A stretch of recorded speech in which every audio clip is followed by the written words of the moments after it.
Salut à tous et bienvenue dans cette toute nouvelle vidéo. Alors là, je me suis rendu hors de Paris, je suis à Melun pour prendre le RERD et faire une vidéo sur la gare de Brunoy. C'est parti!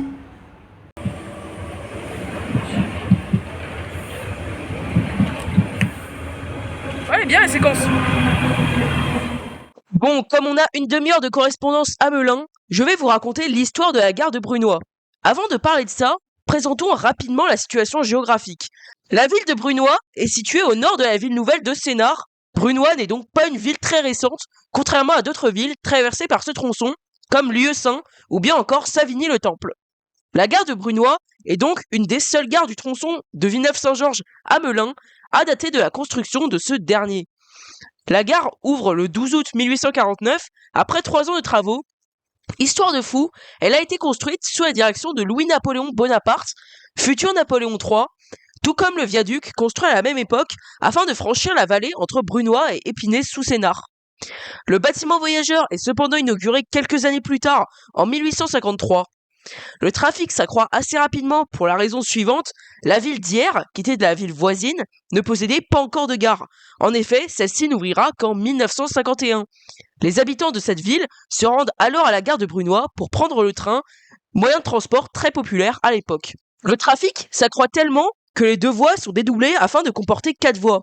En conséquence, la gare de Brunoy accueille un nouveau quai en 1904 et l'ancien quai de droite devient un quai central. Ces travaux n'empêcheront pas l'attractivité d'accroître encore fortement jusqu'à atteindre une sorte de pic en 1938 en étant une des gares de la ligne ayant la plus forte affluence. Bien évidemment, celle-ci va décroître avec la Seconde Guerre mondiale, puis encore plus en 1951 avec l'inauguration de la gare d'Hyères. Dans le temps, la gare de Brunoy possédait un trafic fret important avec une halle à marchandises, mais celle-ci a fermé dans les années 80. La gare de Brunoy a été rénovée également dans les années 80 afin de rénover les quais et d'ajouter des abris.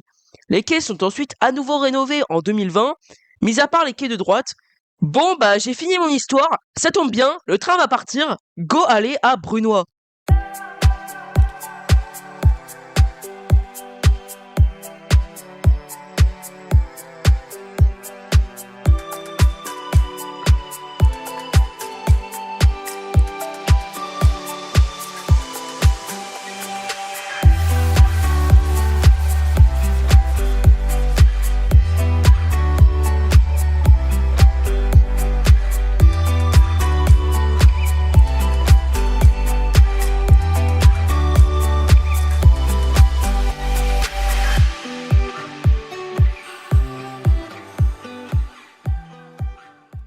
Parlons de la disposition de la gare. La gare de Brunoy possède 3 quais pour 4 voies, dont un quai central, dans le but de faire passer à la fois le RERD, le Transilien R, les TER, les trains de fret et le TGV. C'est d'ailleurs pourquoi on a pu voir passer beaucoup de trains.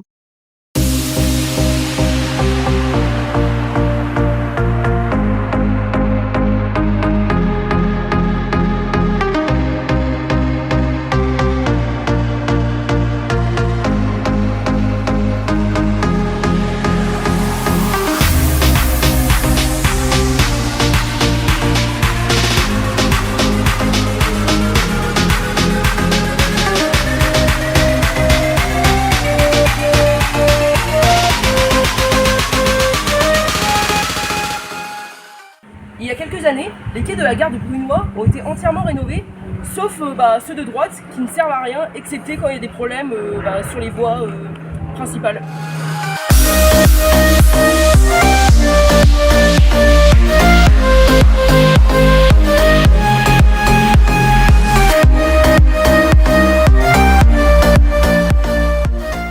Dans cette gare, les quais sont vraiment très longs. Je suppose que c'est pour faire s'arrêter des TGV. Bon, bien évidemment, je rigole, hein.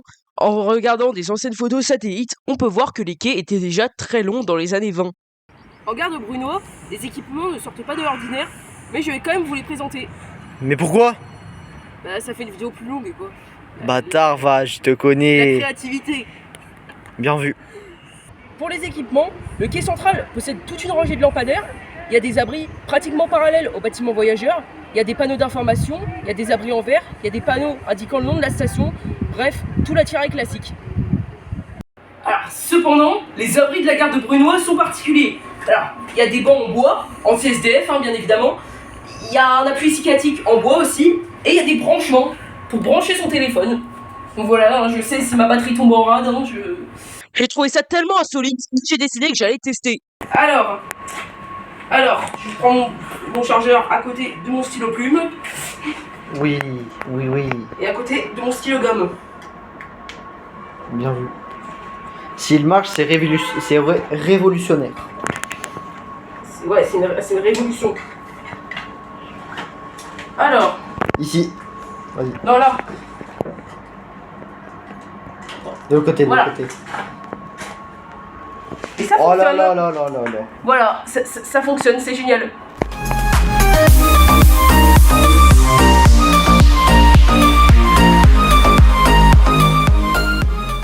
À Brunois, il y a différents moyens d'accéder au quai, je vais vous les présenter. Il est tout d'abord possible d'accéder au quai via le bâtiment voyageur. Ce bâtiment voyageur a été inauguré quelques années après l'inauguration de la gare, en 1852. Il a été dessiné par François-Alexis Cendrier, très célèbre architecte dans le milieu, qui a également dessiné les bâtiments voyageurs d'autres gares comme Bois-le-Roi, Saint-Julien-de-Sceaux, Melun ou encore les bâtiments originels de Fontainebleau-Avon, Lieusaint ou bien encore Comblain-Quincy. Pendant assez longtemps, le bâtiment voyageur a été décoré aux couleurs de la charte de Transilien, mais bon, cette charte a disparu lors de la rénovation en 2020. À l'intérieur, les services proposés, c'est classique, cependant, la boutique était fermée le week-end où on a tourné. Il est également possible d'accéder au quai via une petite passerelle qui a été rénovée récemment, qui permet non seulement d'accéder au quai, mais qui permet également de naviguer entre les quartiers sans faire un détour. Par le pont là-bas. Par contre, quel que soit l'accès, il y a des tourniquets, donc c'est impossible de frauder.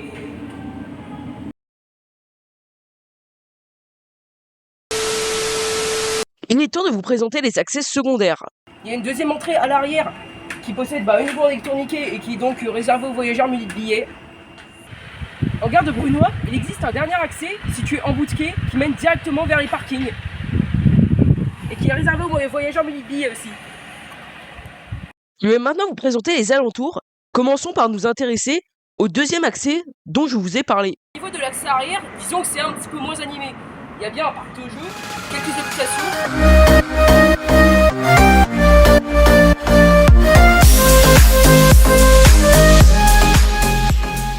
Le bâtiment voyageur débouche sur une place, ma foi, fort sympathique. Et autour, il y a également quelques commerces que je vais vous présenter.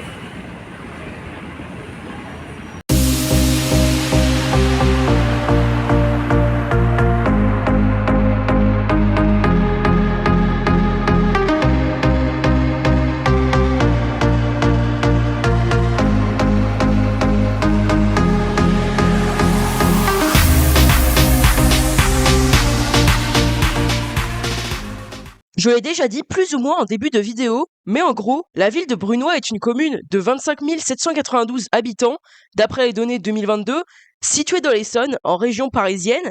Information inutile du jour, sa superficie est de 6,62 km². Il s'agit d'une ville vraiment très ancienne. Dès le Paléolithique, le territoire est très prisé grâce à la présence de la forêt du Sénart et de lierre, permettant un mode de vie beaucoup plus agréable pour l'époque. Un village est construit lors du début de l'âge de la pierre polie, encore une fois en raison de sa proximité avec l'Hyères. Le village va se développer au moment de l'arrivée des Francs. Pendant très longtemps, Brunois était doté d'un château en périphérie permettant d'avoir des dirigeants proches des rois de l'époque. Mais ce château fut détruit à la fin du XVIIIe siècle. C'est au XIXe siècle que Brunois se développe réellement, devenant une véritable ville. L'arrivée du chemin de fer en 1849 fait émerger des bâtiments dans le centre-ville au même moment. Puis des pavillons sont construits durant l'après-guerre dans la périphérie de la ville, faisant accroître très fortement la population de la ville à ce moment-là, même si celle-ci stagne depuis les années 90. La gare de Brunois possède une petite gare routière, point de départ de pas mal de lignes de bus. Oh putain, c'est hyper chaud! Et comme la chaleur me gèle les neurones, ça veut rien dire. En fait, je vais laisser ma voix off le faire. Il y a le 450, le 4158, le 4111, le 4132, le 4136, le 4135 et le 9101.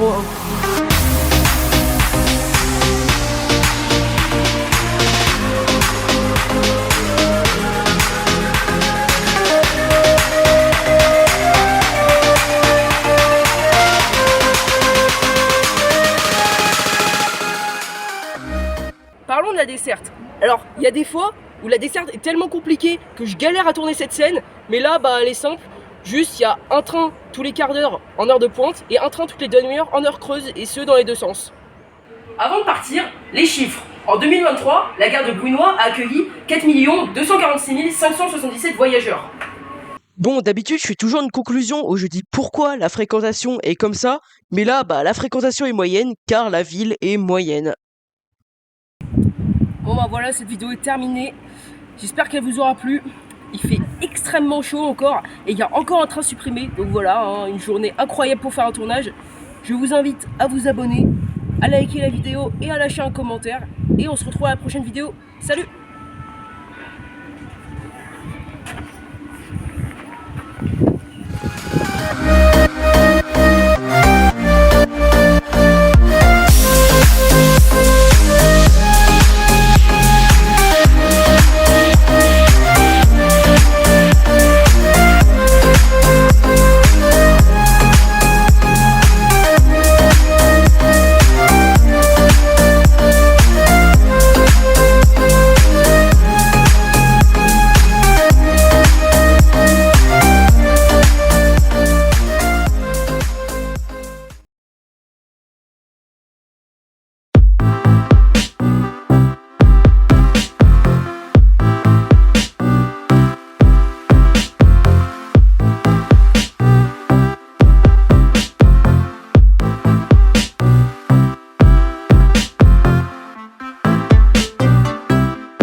Il fait extrêmement chaud.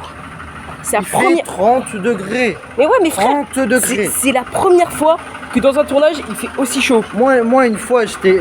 Ouais, du coup, c'était en Turquie, il faisait genre 40 degrés, j'ai fait un tournage. Je vous jure. Moi j'ai ma chaîne que depuis combien de temps 2024. Et voilà. Donc du coup j'ai jamais fait de tournage l'été. Et bah voilà, là je comprends enfin ce que c'est. Voilà. Oui. Alors aujourd'hui, la desserte c'est n'importe quoi. Il y a un train dans 54 minutes, donc dans près d'une heure. Il y a un train, tu sais pas quand il va arriver. Il stationne entre Goussainville et Villiers-le-Bel, donc du coup ils vont se retrouver bloqués, hein, ceux qui prennent ça. Un train dans Faites gaffe, hein, si vous êtes... bah non, parce que ça sortira après, donc non. Il y a un train à 17h35, sachant qu'il est 16h34, donc c'est dans une heure. Donc du coup, bah... Hein, il y a un train retardé et un train supprimé. Voilà. Voilà la situation du RERD de sur la branche Villeneuve-Saint-Georges-Melun. Attendons, on filme un petit TGV. Le 28 mai.